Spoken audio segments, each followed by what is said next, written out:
T-Learning saison 2 est un programme de formation conseil à la croisée du handicap et de l'entrepreneuriat pour les travailleurs indépendants handicapés, les TIH.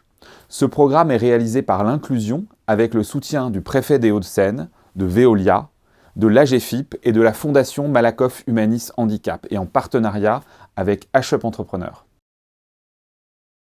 Chers entrepreneurs, chers TIH, dans ce module 16 de T-Learning, nous vous présentons les étapes clés du lancement de votre activité, avec un regard spécifique lié à votre situation de handicap.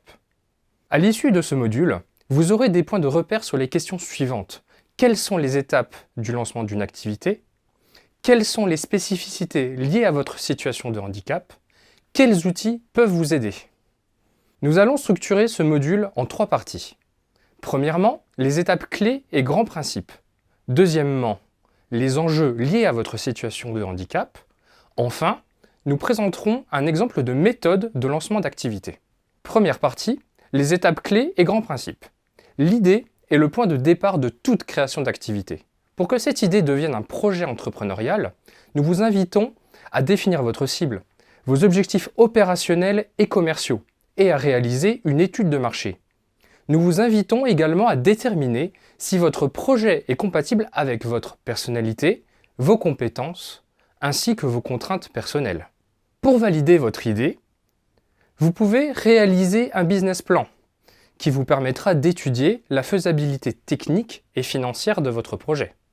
En effet, vous aurez besoin d'évaluer les financements nécessaires à la création de votre activité, mais aussi d'identifier les sources et acteurs les plus appropriés à votre situation. En complément d'apports personnels, de prêts bancaires ou d'honneurs, n'oubliez pas que vous pouvez bénéficier d'aides relatives à votre handicap. Ces étapes réalisées, il est temps de donner vie à votre activité et de procéder à l'immatriculation et aux déclarations de votre structure. De manière générale, nous recommandons les grands principes suivants pour vous guider dans votre projet. Pour formuler des objectifs pertinents, nous vous conseillons d'utiliser la méthode SMART. En vous fixant des objectifs spécifiques, mesurables, atteignables, réalistes et temporels, vous pourrez jalonner votre projet de repères accessibles et facilement manœuvrables. Réaliser une analyse de risque est souvent pertinente afin de donner du contexte à votre projet. Une matrice SWOT permet ainsi d'alimenter votre réflexion sur les menaces et opportunités pouvant peser sur votre projet, mais également d'identifier les futures forces et faiblesses de votre projet dans son environnement. Nous vous recommandons également de vous faire accompagner soit par des dispositifs généralistes d'aide à l'entrepreneuriat, soit par des prestataires spécialisés pouvant vous aider dans la structuration de votre projet. N'hésitez pas à consulter les sites de BPI France Création et le Coin des entrepreneurs qui recensent des informations précieuses sur la création d'entreprises. Deuxième partie, les enjeux liés à votre situation de handicap. Concernant les enjeux économiques, le business plan est un document de référence pour créer son activité. Il s'agit d'une projection à l'instant T de la stratégie économique de votre projet. Il traduit les objectifs à atteindre ainsi que les actions et moyens nécessaires pour y parvenir. Il décrit les prévisions financières et stratégiques de l'entreprise à différents horizons. Si le business plan n'est pas obligatoire en démarrage de projet, il devient un livrable souvent nécessaire en cas de recours à des financements. Le business plan étant un exercice itératif, il sera amené à changer selon vos évolutions stratégiques. Vos premières hypothèses s'avéreront peut-être irréalistes d'un point de vue financier ou opérationnel, mais vous permettront d'alimenter votre réflexion et votre apprentissage. Par ailleurs, pensez à anticiper les répercussions que peut avoir votre situation de handicap sur l'organisation de votre entreprise. Concernant les enjeux juridiques et de protection sociale, le choix de votre statut juridique se réfléchit selon plusieurs facteurs, tels que votre situation personnelle et patrimoniale, vos besoins en protection sociale, vos perspectives de développement et d'embauche. En cas de doute, n'hésitez pas à vous faire accompagner pour identifier le statut le plus adapté à vos besoins. Concernant les enjeux opérationnels, nous vous invitons à vous projeter concrètement dans votre activité pour identifier les potentiels impacts de votre handicap sur votre quotidien ou sur votre projet. Selon votre situation, cela pourra avoir un impact majeur sur l'exécution de votre activité, mais aussi sur votre organisation.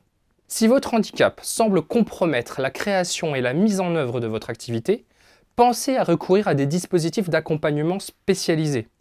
L'association avec d'autres entrepreneurs peut également constituer une solution, même si elle vous engage sur le long terme. Vos objectifs, vos compétences, vos ressources et vos contraintes sont autant de facteurs à intégrer à votre prise de décision. Nous vous recommandons de documenter les différents scénarios s'offrant à vous pour mieux les comparer.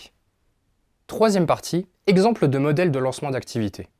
Nous allons vous présenter la méthode itérative qui permet de construire votre projet par phase. Tout d'abord, construisez une offre test. Une fois votre projet défini et les besoins de vos clients identifiés, vous pouvez maintenant proposer une offre de produit ou de service minimum viable à votre marché. Votre objectif est d'identifier si votre offre commerciale est claire et peut susciter l'achat en répondant aux besoins de votre cible. À cette étape, il est primordial de tester et d'apprendre des retours obtenus pour enrichir votre offre. Avant de vous lancer dans la prospection, pensez à bien préparer le pitch de présentation de votre projet. Il variera selon vos interlocuteurs, mais nous vous conseillons de construire une trame générale en partant du besoin auquel vous répondez pour arriver à la présentation de votre offre. Même si vous n'avez pas de contrainte de temps, nous recommandons de préparer un pitch qui tient en moins de 3 minutes. Lors de cet exercice, demandez-vous si vous souhaitez évoquer votre situation de handicap. Si c'est le cas, vous pourrez parler de l'incitation financière dont votre client peut éventuellement bénéficier. Une fois que votre offre et votre pitch sont prêts, testez-les auprès de votre cible ou de vos partenaires. Vous pouvez même proposer quelques prestations à prix coûtant ou gratuites à cette étape. Cette phase de test est importante car elle permet d'avoir des premiers retours d'expérience de vos clients et de comprendre en profondeur leurs besoins. Vous aurez aussi davantage confiance en vous et en votre offre, ce qui rassurera votre futur client et prouvera que votre handicap ne représente pas une faiblesse à votre projet. Après cette offre test, vous pouvez réaliser votre offre de lancement. Grâce à l'expérience et à l'apprentissage tiré de votre première confrontation au marché, vous pouvez ajuster votre service ou produit au plus proche des besoins de votre cible. Vous pouvez également revoir votre offre commerciale en affinant le positionnement, voire la tarification. Plusieurs phases d'itération seront nécessaires avant d'arriver à votre offre définitive. Pensez à remettre à jour régulièrement votre business plan et à cartographier votre écosystème afin de garder une vue d'ensemble de votre projet et d'orienter vos décisions. Assurez-vous également que vos supports de présentation sont à jour et adaptés selon votre interlocuteur pour répondre au mieux à ses attentes. Enfin, identifiez les canaux de communication les plus efficaces pour atteindre votre cible. Pour conclure ce module, retenez que le lancement d'une activité est avant tout une démarche d'apprentissage et de prise d'information auprès de votre cible, en lui proposant rapidement une offre test qui sera améliorée au fil des retours, mais également auprès des partenaires et acteurs qui vous accompagneront dans la structuration de votre projet. En résumé, définissez clairement votre positionnement, testez votre offre et entourez-vous.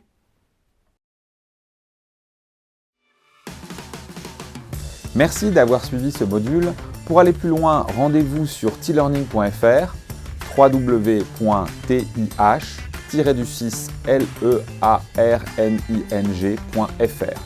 et restez informés sur l'actualité des TIH en nous suivant sur les réseaux sociaux de l'inclusion.